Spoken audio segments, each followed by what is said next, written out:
Hello, welcome to Calls with Your Kinky Bestie. I'm Emma. I am a submissive and mentor for fellow kinksters. This podcast is all about insights into kinky life and dating, sharing my personal experience and stories, and help share mindset shifts too to get you into a confident space, more confident than you are now. So get ready. It all starts now.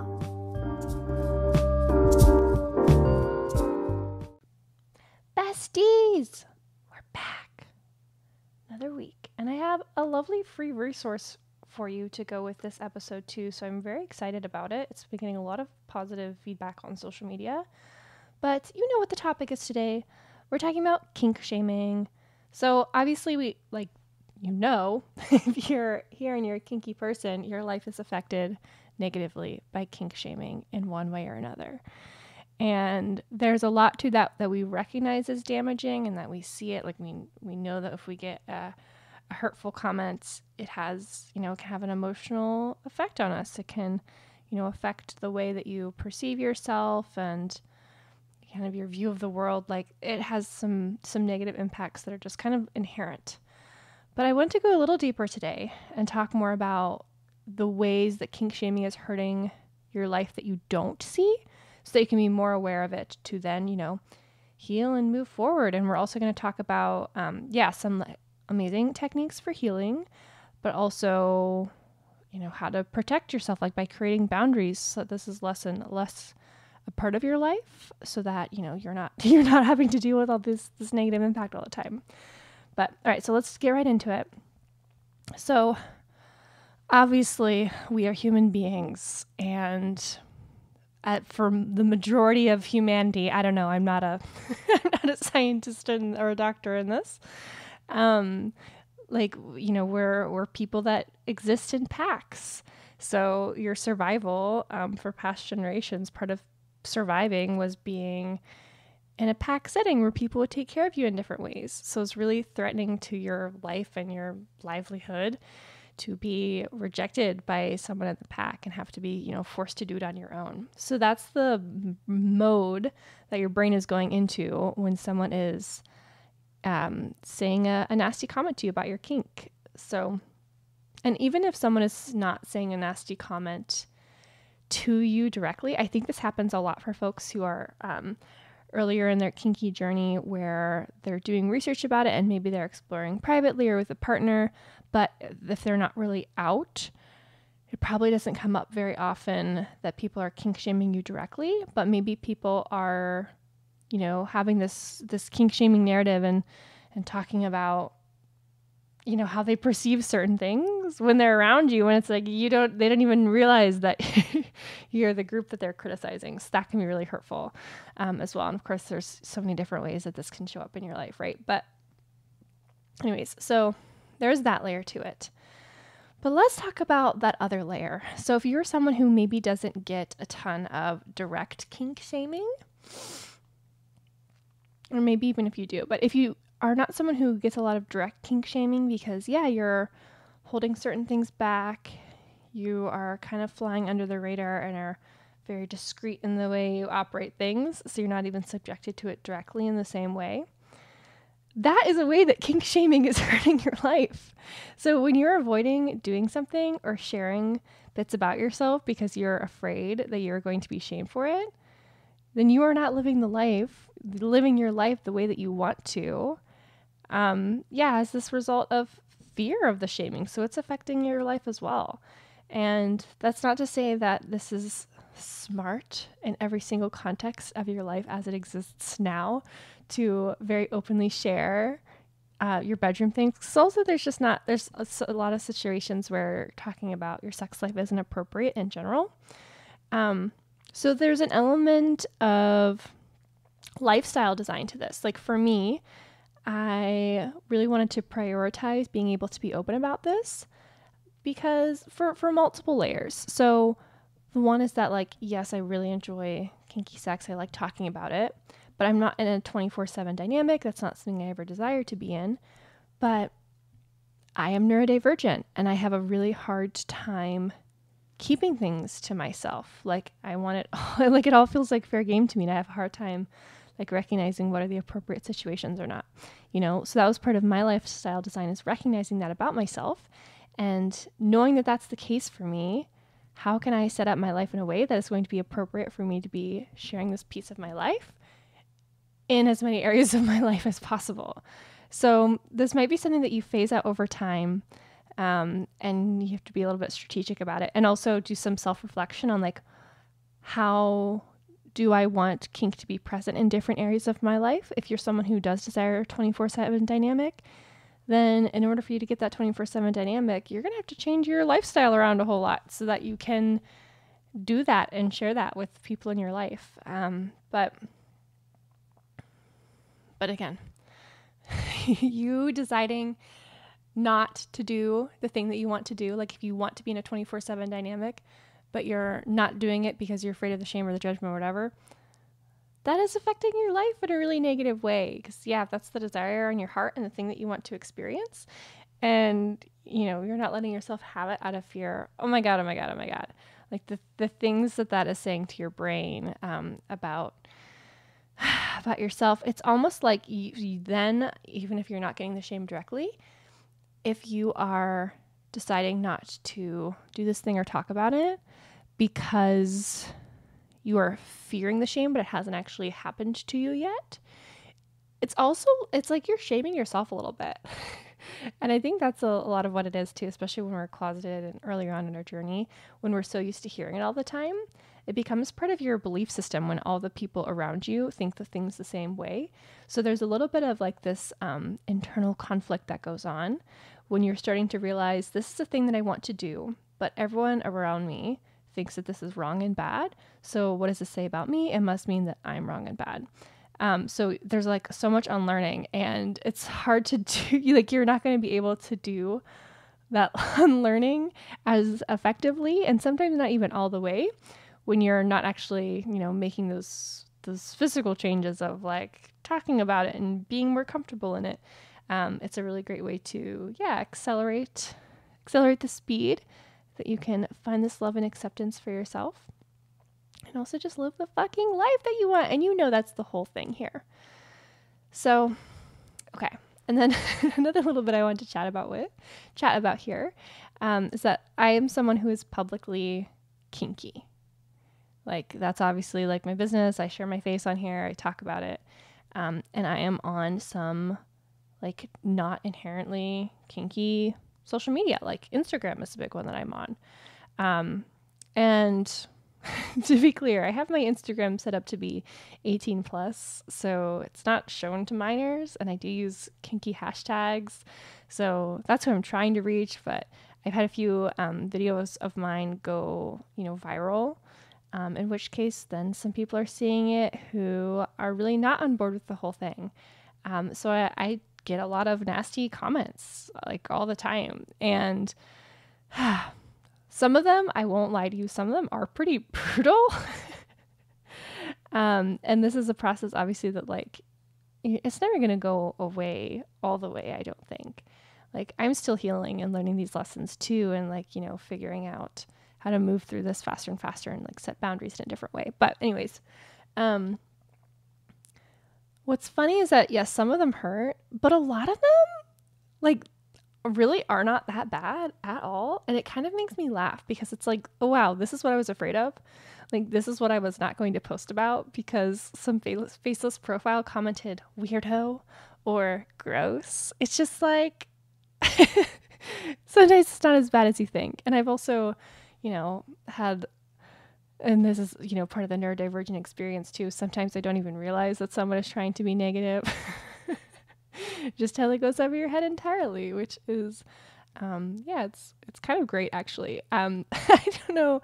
Well, I know, a lot of you are neurodivergent too, but this is something I've really recently been chatting about in therapy because, I had quite the traumatic upbringing, and there are some like conditions that tend to come out of that, like PTSD or bipolar disorder, which I do not have.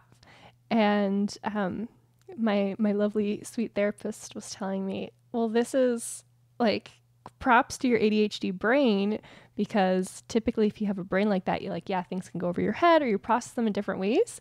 So it can make you more resilient to certain things. Not all of the time, but like for me, it's been like beneficial in those ways, which is really cool. So, all right, take a quick little pause here, and then we're going to come back and I'm going to tell you like what you can actually do about it, like how to do some of this kink shame healing work, and also, you know, how to set boundaries so it happens less. Yay.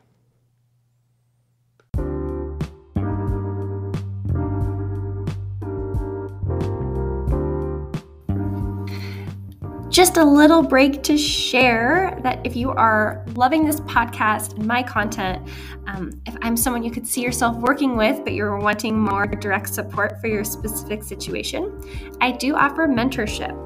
It's personalized to you, private video or phone calls with me, so you can chat about your situation and figure out a solution that's going to work for you. You can visit my website. It is kinkybestie.com/mentorships to see what's available and to book in your spot on my calendar.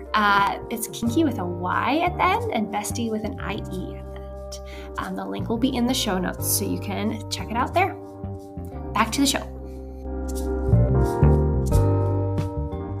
Okay, now let's talk about what you can actually do about it. So, healing.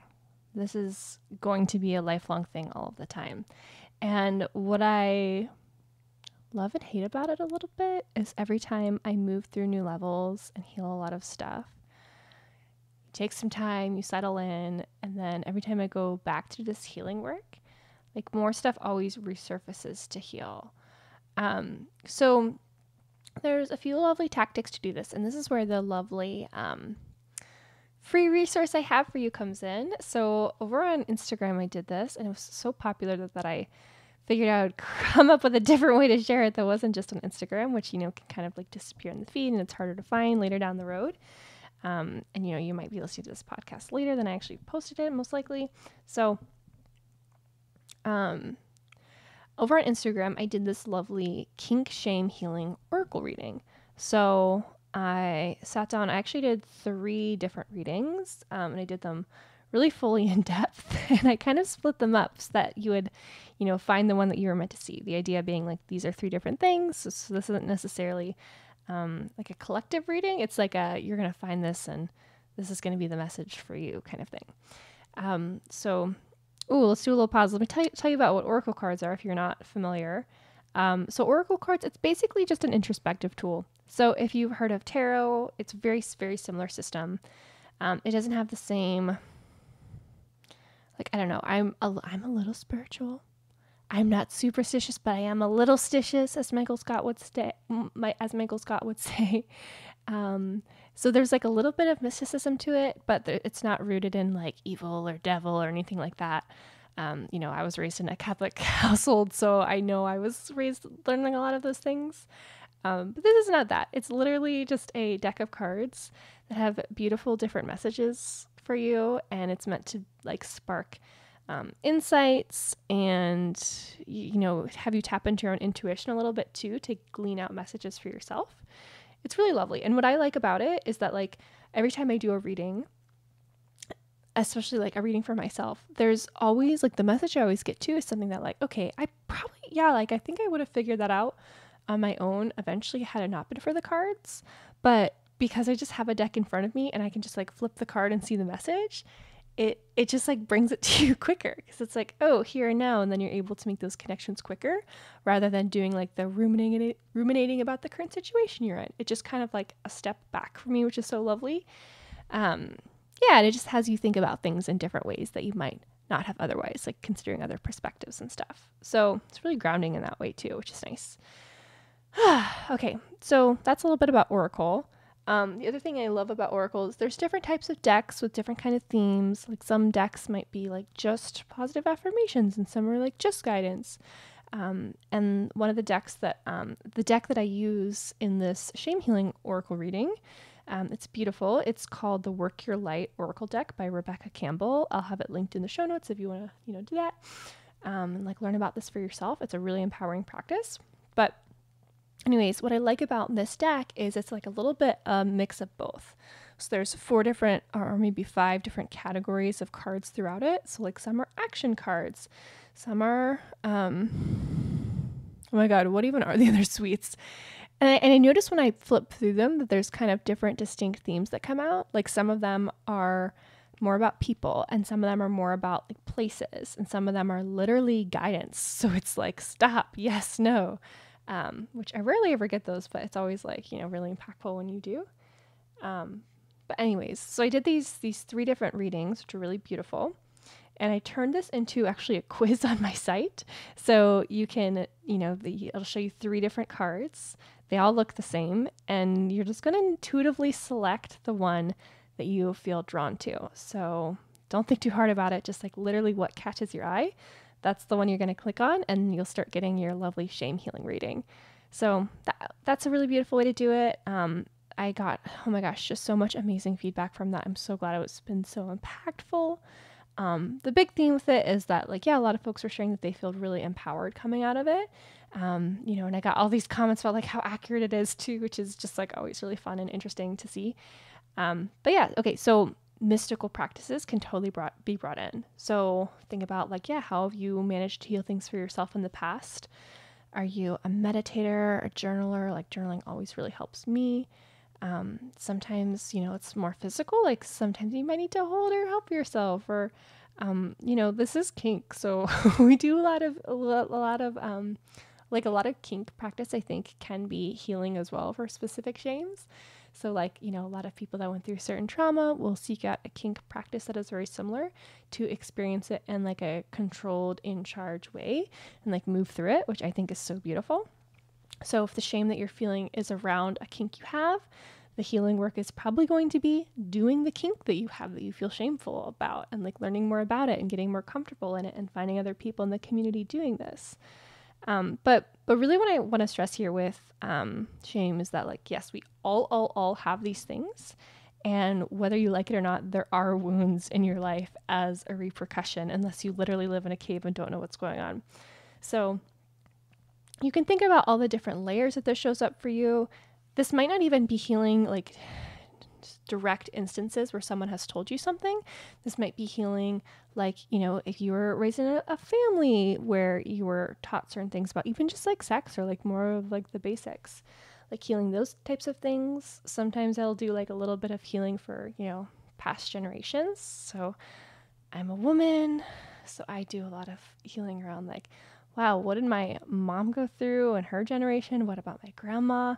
And what about all the generations before that? Like, how was sexuality viewed, much less, you know, diverting into it and trying different things? So you can think about all of that. And again, this is going to be a forever. You're going to find stuff to heal from and work through. Oh, one last practice I wanted to share is I'll do a forgiveness list. So I actually learned this from Denise Duffield Thomas. She's not in the kink space at all. But it's a really beautiful practice where you literally write a list of like all the memories that you can think of that are, you know, kink shame related. And again, it doesn't have to be specific things that happened to you. It can just be even circumstances that you've observed, like you experienced someone else being shamed for their kink. That's probably something that you've learned from. So literally just making a list of like, how has this hurt me? Like, what have I internalized? And then one by one going through and looking at it and working through it. So you can do, you know, you can send it some love and forgiveness. You can think about it a little bit further, but try not to spend more than a few minutes on each one, because like it doesn't have to be this big thing unless you make it this big thing. And also, like, you're going to have a long list. That's just how being a kinky human on this planet works. Because again, even if you're like calling back to the beginning, even if you are not actively participating in kink, if you are kinky and you are not doing it, it is because you have a lot of internalized shame around it. Maybe even more, you might even be suffering more from kink shame than people who are out and actively experiencing it and like being shamed, you know? So like no one's immune. We all have shit to work through. All, like myself included. I've got a kink shame healing list I'm working on right now. But the idea is that you can go through this lovely list. You can start doing some healing by actually looking at the situation. And then, go back months later and make a new list and find more layers that you can heal from and work through, which is so beautiful. And it's all in the nature of like, what's the next level? How can I love myself further? Which is so beautiful. Not to say that you don't love yourself, but to say that like, whoa, people have said some shitty things to you and everybody in this lifetime. And, hurt people. Yeah, but you just don't have to carry it, babe. You don't. So, okay. So those are some of the things you can do to start healing the kink shame. Again, if you want to do this lovely kink shame oracle reading, the link is in the show notes. It's just kinkybestie.com/shame. But then the last little piece I want to touch on here is boundaries. So like, what's the saying that, if your hands on the stove, you don't need a Band-Aid, like you need to take your hand off the stove first. So if you're actively in an environment where you are being shamed for your kinks, you're not going to be able to heal that at the pace that it's happening. So you have to be able to like recognize where the situations are, so you can start moving away from them and protect yourself and, prevent future shame from happening, because that's an act of self-love and acceptance for yourself as well. So this will look different in different areas of your life. Again, this is part of lifestyle design. So it might just be that like the industry that you're in is not like the place for you, unfortunately. Like shit like that happens. Or maybe it's switching things around, like working from home so that you can, have a lot more private time and be doing things in the way that you want. I am going to stop trying to dig into this because it's just not going to be possible for us to talk about lifestyle design, which is such a hyper personal thing, over, the last few minutes of a podcast. But oh my God, if you want to get into this shit with me, I'm a kink mentor. We can absolutely do a whole session and talk about creating your life to prevent kink shame. Anyways, that's all in my site too. I'll also have the link in the show notes. But anyways, so whenever you're creating these shame lists or just going through these reflective practices and recognizing where the hurt is to start healing from it, start noticing the patterns around where things are coming from. Especially the things that are more current. Like there's probably a lot of situations that you've just, in adulthood and growing have separated yourself from in the past. So maybe that's if you grew up in a certain like conservative household, by no longer living in that conservative household, maybe, then you're going to be removed from it further and not experiencing it in the same way. So there's probably some ways that you've already created those boundaries and distance yourself. Amazing. Go deeper. How can you do that more? Like, how can you take your hand off of the stove? And again, just like the shame healing, this is also an ever ongoing process. And we love it. It's kind of my whole fucking thing. Okay. I hope this has been so valuable and lovely for you. I love talking about this topic. And again, you are not alone. Like, we're all really going through this right now. And I'm really going through this right now. Of course, that's why I wanted to talk about it. So that shame healing oracle reading, it is totally free if you want to go do this lovely thing. It is kinkybestie.com/shame. And I hope it's so lovely and useful for you. And I will see you in the next episode, bestie. All right, bye for now.